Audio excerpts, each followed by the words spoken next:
dag, tirsdag den 5. februar 2013, kl. 11.30 indløb en anmeldelse af et angiveligt drabsforsøg mod en beboer på Pelagonivej på Frederiksberg. Det skete angiveligt kl. 11.21. Jeg vil gerne stille om til vores korrespondent, som står på gerningsstedet. Tak skal du have. Nu står jeg her på gerningsstedet. Jeg står nu her, hvor drabsforsøget fandt sted. Der var blevet ringet på dørtelefonen til beboerens lejlighed. Beboeren så en mand med en postbudlignende jakke, som havde en pakke i hånden. Beboeren gik ned til hoveddøren, hvor der blev skudt efter ham på klods hånd. Projektilet fløj over hovedet på beboeren. Det kom ifølge beboeren til et kort håndgemæng, hvorefter der blev skudt efter beboeren endnu en gang, men forgæves, hvor gerningsmanden derefter stak af Acelervej.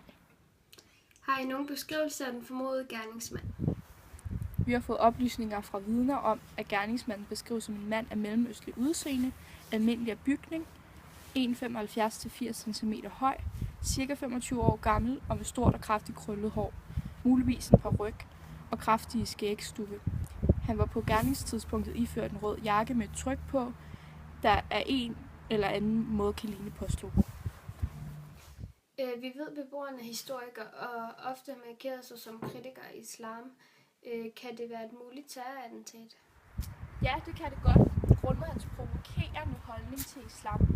Det siges også, at flere beboere i området fortæller om en eller flere mørkhårede, der i den senere tid har færdigst i området iført en rød postlignende jakke.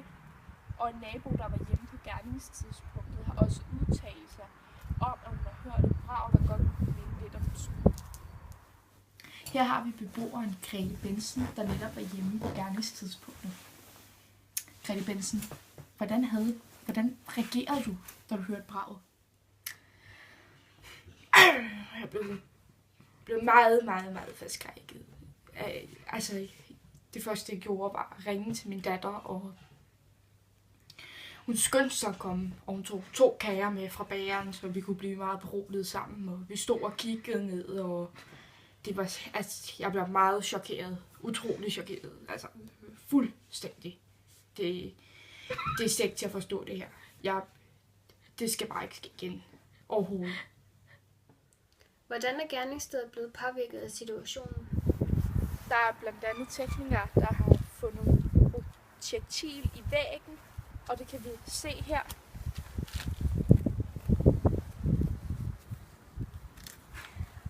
Og der er krudtslam på døren stadigvæk, og det kan vi se herovre på hovedindgangen her.